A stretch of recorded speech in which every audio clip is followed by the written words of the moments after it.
All right, everyone. This is day 3 in Module 1, the first week of our semester.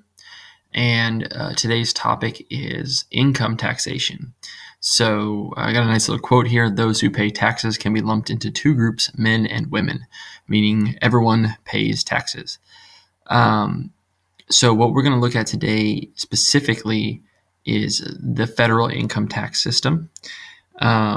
State income tax systems can vary, but they're all pretty similar to the way the federal system works. So by teaching you how to work your federal income taxes, it will be an easy extension for you to figure out how to do your state income taxes. So the order in which we're going to do things is we're going to do our Form 1040 income, our Form 1040 tax bill, and then talk about how your employer helps you pay for your taxes. And this particular lecture is going to take you step by step through the workshops. Other ones kind of let you go and work on your own. We're going to go step by step. So what you'll need to do is go into Georgia View. Let me be a student here. You'll see your module. We are in day 3. You'll have your checklist to look at and our workshops materials. So the lecture, there's the slides. I'm filming the lecture right now. And then we need to download all these workshop materials. So workshop instructions.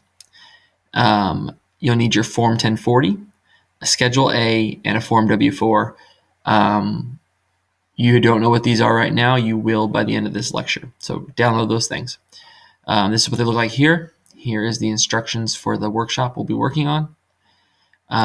Here is our Form 1040. It looks daunting. It will be simple by the end of this. Our Schedule A and our Form W4. We'll find out how to use all of these things for the federal income tax. Okay. So the federal tax system in the United States is a pay-as-you-go system. And what that means is the federal government doesn't trust that you will save enough money so that at the end of the year you can pay them your taxes that you owe them. So instead, they make employers collect taxes for you. And then at the end of the year, settle the bill. So Form 1040 is where your taxable income is used to compute your tax bill. So we're going to learn how to find out what our taxable income is. We'll learn how to work with deductions and exemptions, and we'll learn how to take all this information and compute what we owe Uncle Sam at the end of the day. We'll also learn how to work the Form W4. You'll fill one of these out when you get employed at every job that you go to. Your employer is required to withhold money from your paycheck to cover taxes at the end of the year. And so all the while, as you're earning income, you are paying as you go to the IRS, and they hold the money for you. What that means is that when you file your taxes at the end of the year, the IRS is going to look at all the money that you sent them, and they're going to look at the tax bill that you send them, and they're going to say, oh, they gave us too much, so we're going to send them a refund check. And so this magical money that comes from the sky every tax season is not paid from the government to you. It's actually your own money that you're getting back. You just gave them too much throughout the year. If you don't like giving the government a free loan, we'll talk about how you can lower your withholdings to not get such a big refund check and have more of that money throughout the year. So at this point, what I would like for you to do is pause the video and complete bullets 1 and 2 in part 1 of your workshop in the instructions document. And there's a bunch of spaces there to record information. I'm going to help you out a little bit though, so don't pause just yet. In part 1, what we're going to do is assume that you are in the middle of your life. So rather than finding that starting salary that we did last lecture, you're going to find your the average salary for your career by going to the BLS's website and finding the average salary for your career. And we're going to assume that's what you're going to make in the middle of your life. Write that expected wage right here. Then we've got to give you some interesting deductions. And so deductions we'll talk about later, but they usually happen as a result of expenditures that you incur. So what I would like for you to do is generate this list of information for your fictional self in the future. You're going to use your first and last name, and the letters in your name are going to help us fill in the blanks. So you'll see here at this table, I have given us a breakdown of letters, and they correspond to different values. And so how this works is we're going to compute the number of dependents, so the number of children you have, based on the letters in your name. So the last letter of your last name, in my case, it's an H, Justin Roush, so I have one dependent. So you would take, I have one kid, and you would put that here in your numbers of dependents.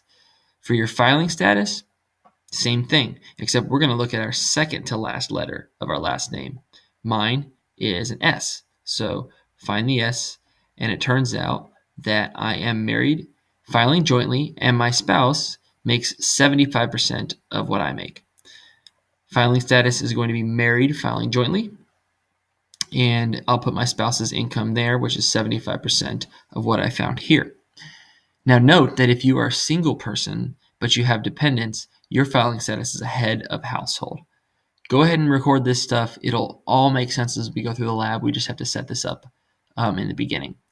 The last thing you do is look at the first, second, and third letters of your first name in the same way and record the number of, the amount of deductions you have in the lines right here. Once you've done that, resume the video lecture.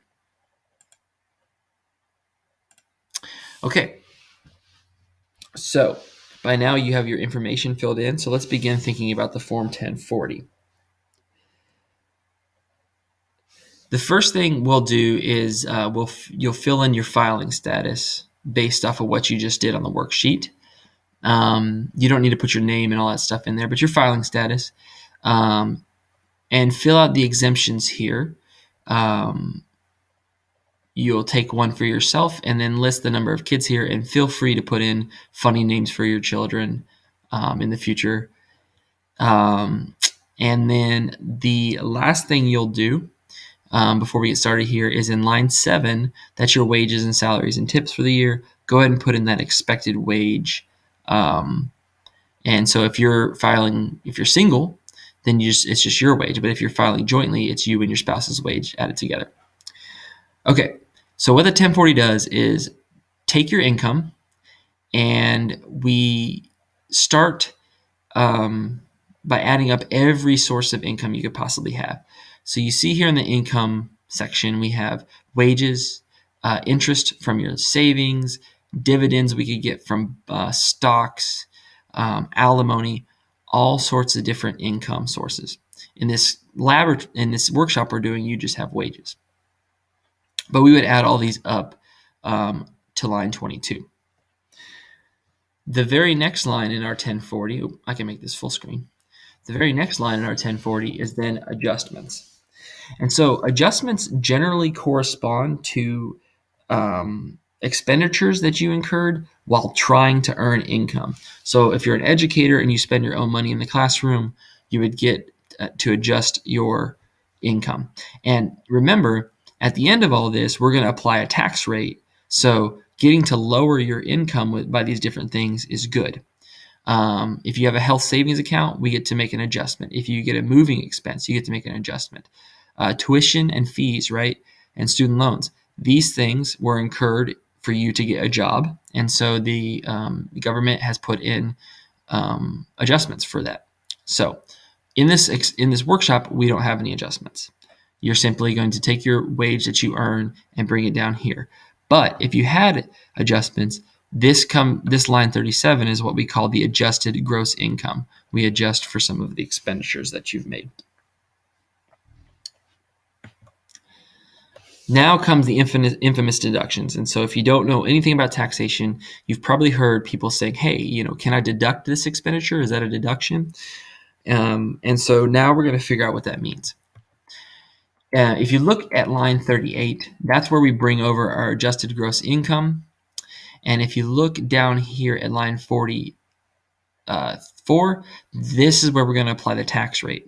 So we have a few chances here to reduce our taxable income to make it as small as it can be before we apply that tax rate and find out how much we actually owe the government. So here on line 40 is where we're going to first deal with deductions. Now, deductions come in two forms: itemized deductions and standard deductions.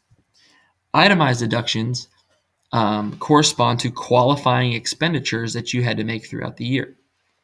Standard deductions are a fixed amount based on your filing status. And so what you will do on line 40 is you're going to take whichever's higher. If you have more itemized deductions, you would obviously take that because it's going to reduce your taxable income the most. If you have more standard deductions, then you'll take the standard deduction because that's going to reduce your taxable income the most. You'll see that if you are a single person or you're married filing separately, your standard deduction is $6,200.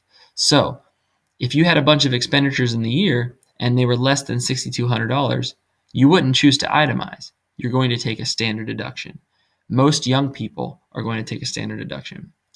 You'll see that if you're filing jointly, you get a higher deduction, and if you're the head of household, you get a higher deduction.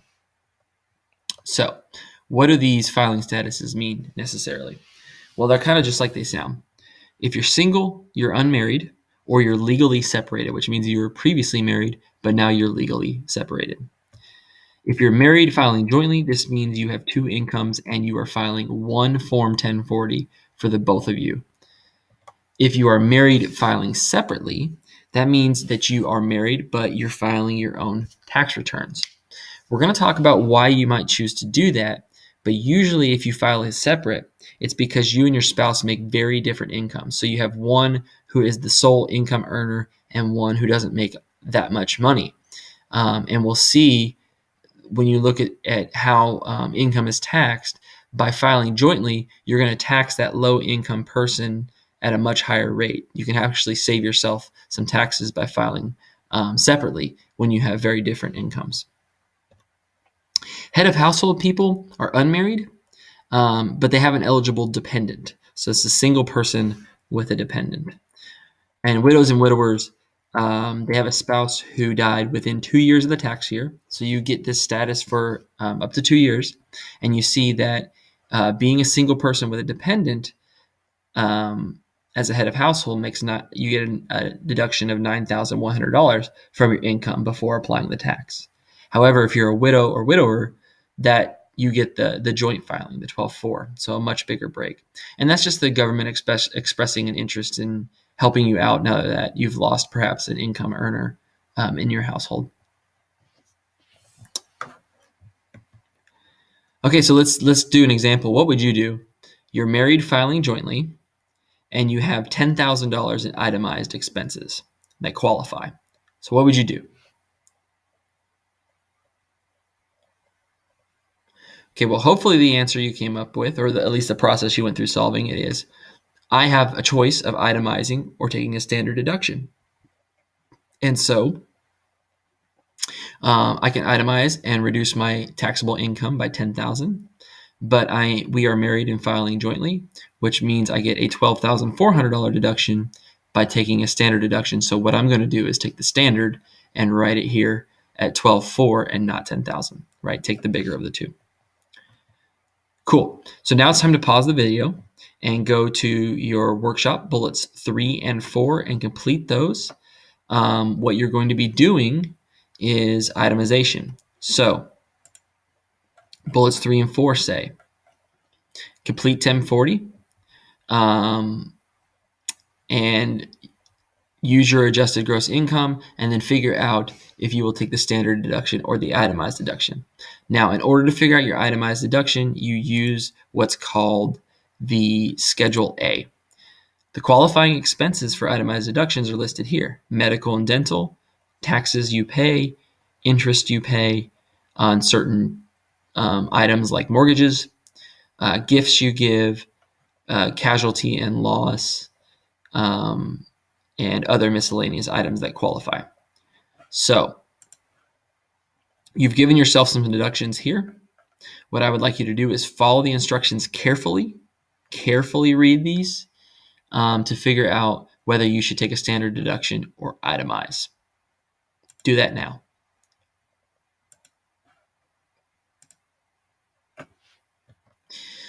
The next thing we got to do is consider exemptions. So remember, we're continuing to lower our income towards our taxable income, and we want to have the lowest income possible on this Form 1040 because when we apply the tax rate to it, that's going to be our tax bill. So if we can get our taxable income all the way down to zero, we won't owe any taxes.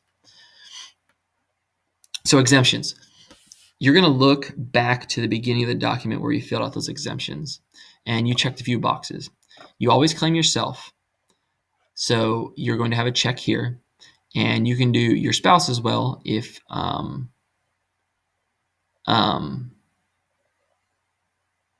you are filing jointly, right? You get two there.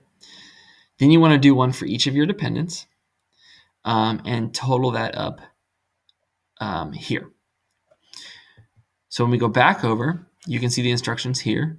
If you make less than 152,000 jointly, multiply this number by the number on line 60. Otherwise, if you make more, it says see instructions. If you make more than this, then I want you to just go ahead and ignore the instructions. What happens is your exemptions will be phased out the more money you make if you look at the instructions. But let's just keep it simple and multiply your exemptions by 3950. Place it here. Now pause the video and do this. Complete bullet 5 in your workshop, which has you get all the way down to your taxable income at line 43.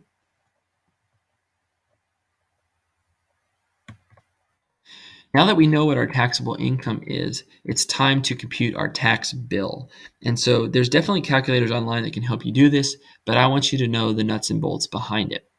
And so the way that your income is treated is by tax brackets. So this is, I believe, the tax bracket for a single individual, single income earner. And what is shown here are tax brackets, and what's shown here are marginal tax rates.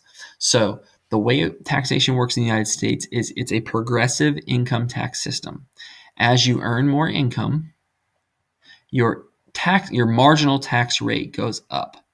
But what this doesn't mean is that if I make $15,000, it doesn't mean $15,000 is taxed at 15%. Instead, it means the first $9,275 I earn is taxed at 10%. The next however many dollars I earn above $9,275 are taxed at 15%. So the more money I make, the additional dollars get taxed at a higher rate. Let's do an example. Let's consider somebody who makes $62,000 a year. What I'd like for you to do now is pause this video and find the Mod1Day3 board work video where I work through a problem showing how to compute the tax bill from a person who has a taxable income of $62,000. Once you watch that video and figure out how to compute your tax bill, I want you to do it yourself, and that's bullet 6 in part 1 of your workshop. So use the taxable income that we just solved to find your own tax bill.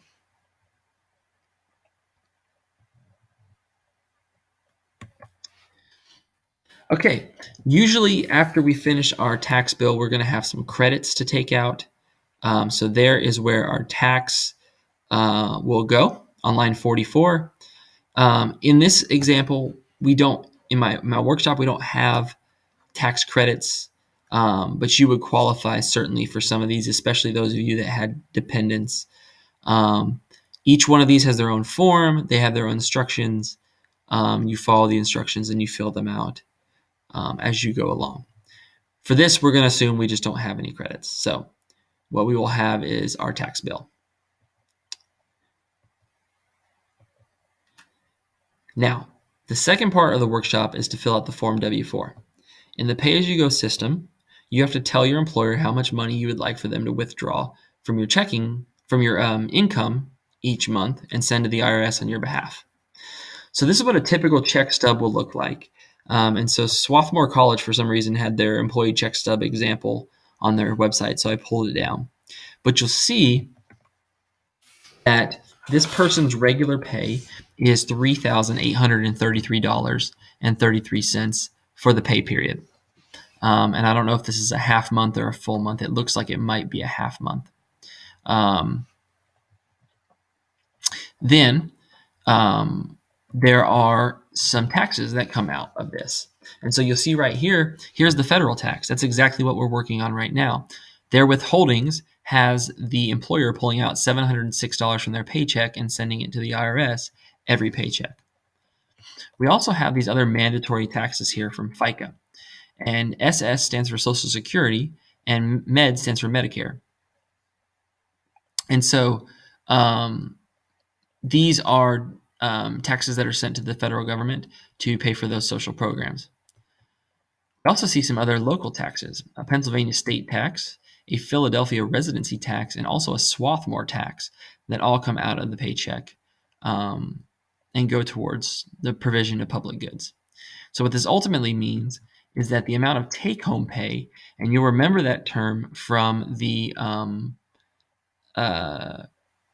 budget that we filled out, is about 66% of gross pay. So I had you take out 35% for taxes, and in general, we weren't that far off on this paycheck. And so how do we determine how much to keep out of our paycheck? Well, we use Form W-4.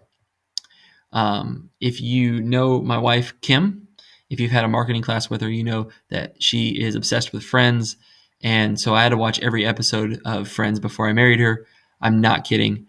But I remembered this, and she was quite proud that I remembered this. This is Rachel's first paycheck ever from a job.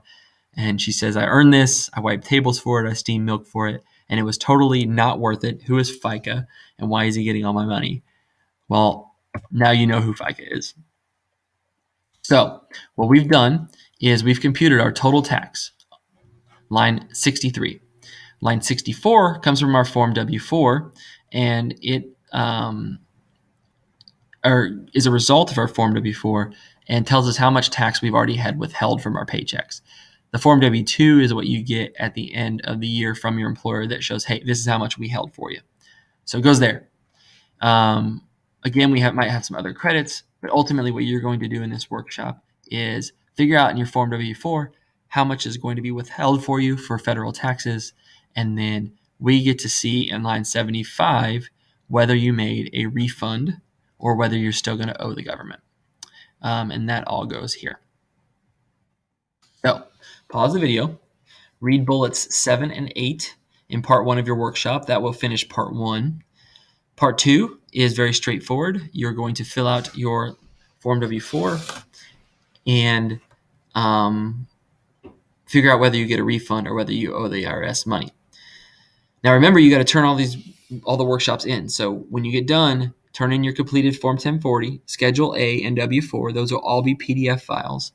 Turn in your workshop so I can see your deductibles that you got. And remember, everything is saved with your last name, then your first initial, underscore, and then the name of the file.